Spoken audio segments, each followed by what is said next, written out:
Thank you for joining us today at Miniature Wargaming Labs. Today we're going through our Age of Sigmar Dominion box, and we're going to be putting together our Praetors. And for this video we'll be looking at the Praetor Prime. So let's go over what we have. So you'll see I have the instruction book. It's laid out in a baking sheet, and I do that because of the rim. So if I drop a piece and it bounces away, it won't bounce on the floor. Now for tools, essential are the clippers, nice and sharp with this flat edge on the back, an X-Acto blade, a metal file, some super glue, and plastic glue. Now if there's any little tiny bits I can't work with my hands, I have little tweezers here. And I also use it as like a little clamp, squeeze some of these pieces down. But let's go ahead and get started. So this is on frame G, so you can tell right here is the G on the model. And what we're going to do is look for all the little corresponding numbers to the frame pieces here. And where's 22?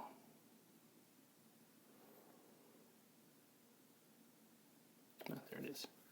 Alright, so I'm going to take my clippers, I'm going to take the flat backside and face it towards the model. I'm trying to get a nice tight fit to the model. There we go. And this is when the blade cuts in and the mushroom effect won't go into the model.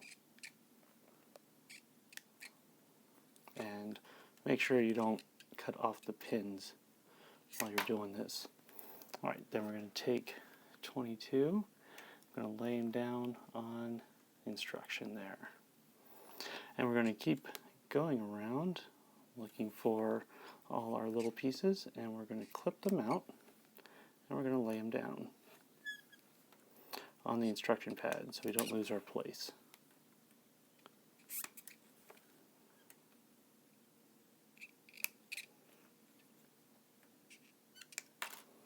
Now we've finished the clipping out and laying out phase. So I should point out the instructions go from here to here.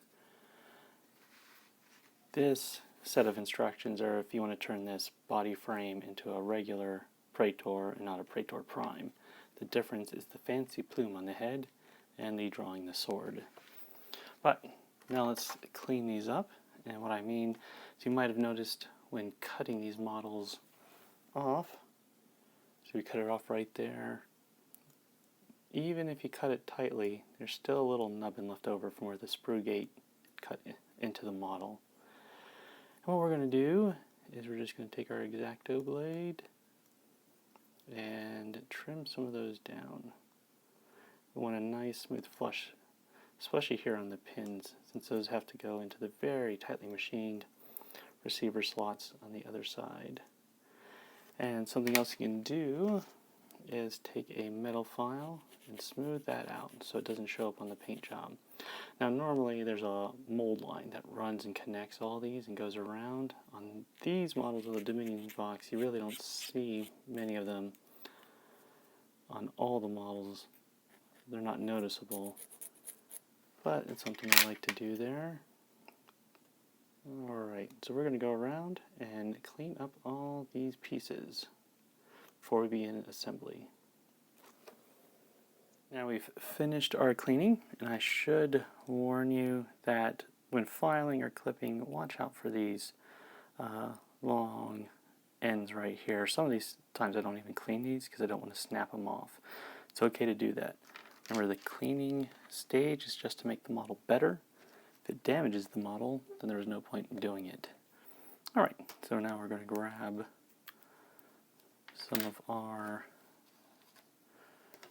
glue here, and I'm going to start with part 26 and 29. So this is the head section, and I am going to try to get these things in here. Sometimes the way they machine these things, gotta hit it just, there we go. Gotta find the right angle, see what they're guessing at. And then what I do is, since plastic glue fuses them. Now I'll just put it around. There we go. And that'll fuse. Now we put the back part on. I want to do a quick dry run. See how this is going to go together. Okay.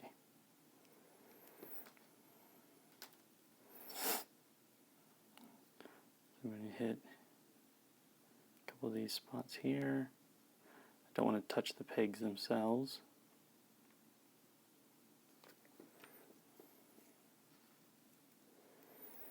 And I will put her back on and squeeze. And sometimes, like I said, I like to do is so that I don't mess up the model. Get a little mechanical advantage in there.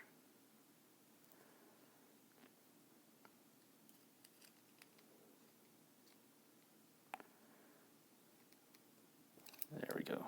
Squeeze that tight into place there. And the cloak will go on next. Alright, so dry fit this, find out what jaunty angle it's on. Alright. So glue around the peg and on the shoulders. Should do it.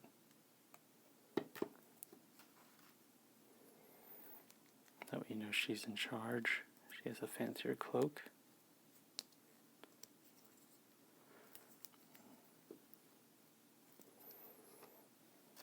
Alright. Then we have the drawn saber.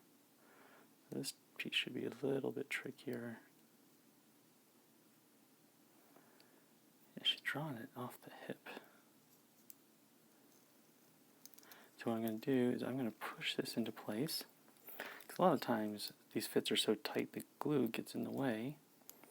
So what I'm going to do is then turn it upside down and just squirt it into the seam. And then back, squirt it into this. Then the glue will run out. And tap it like that. And then I have a little clamp. Make sure that you can just hold it with your fingers, but I'm on video, so I'm gonna step and do some other things here. So now what I'm going to do is the front node, I'm going to put the grass. And so these 40mm bases come with 2 holes, and sometimes they only use 1. So I found it's easier to do on these is to put the grass or skull tuft in first, and for that I'm going to use super glue.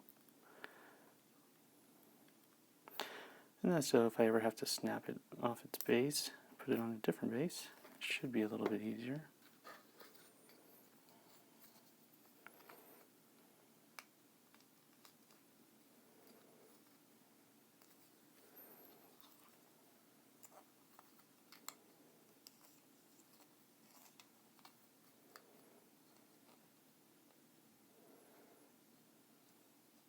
Let's see.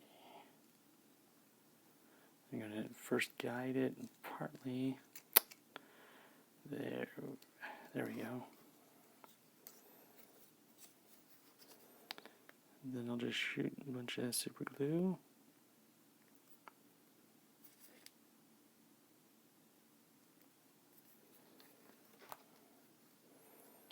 And squeeze down. Wipe the excess away. Excellent. This is probably ready to come off. Didn't lose any time on that.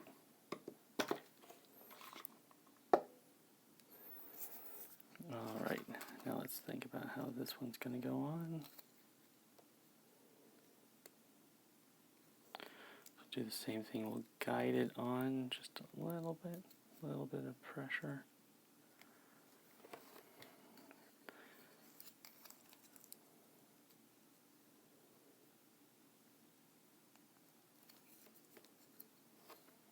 Okay. A little squirt of glue. Put glue down the seam.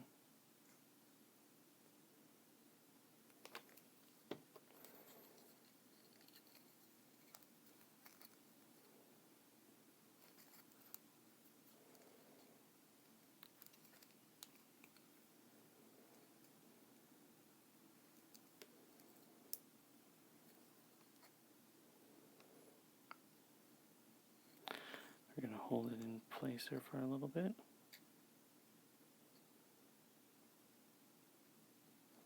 This is to make the two fabrics look better when we join them up.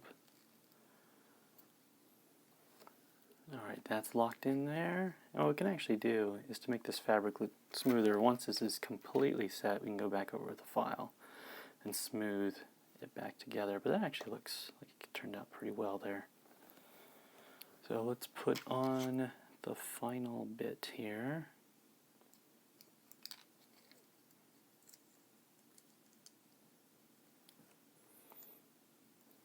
Okay, I got a whole bunch of little plastic pieces clashing here.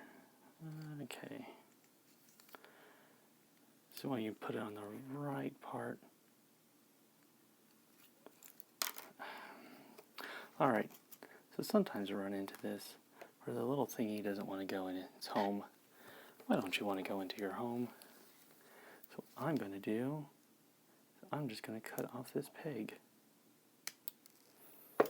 And that removes any of the concerns I have about trying to get this tightly machined thing into place.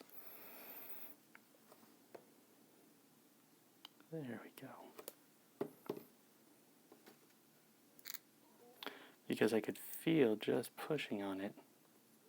It's trying to get the strength I needed to push it into the slot. It's going to break the banners off.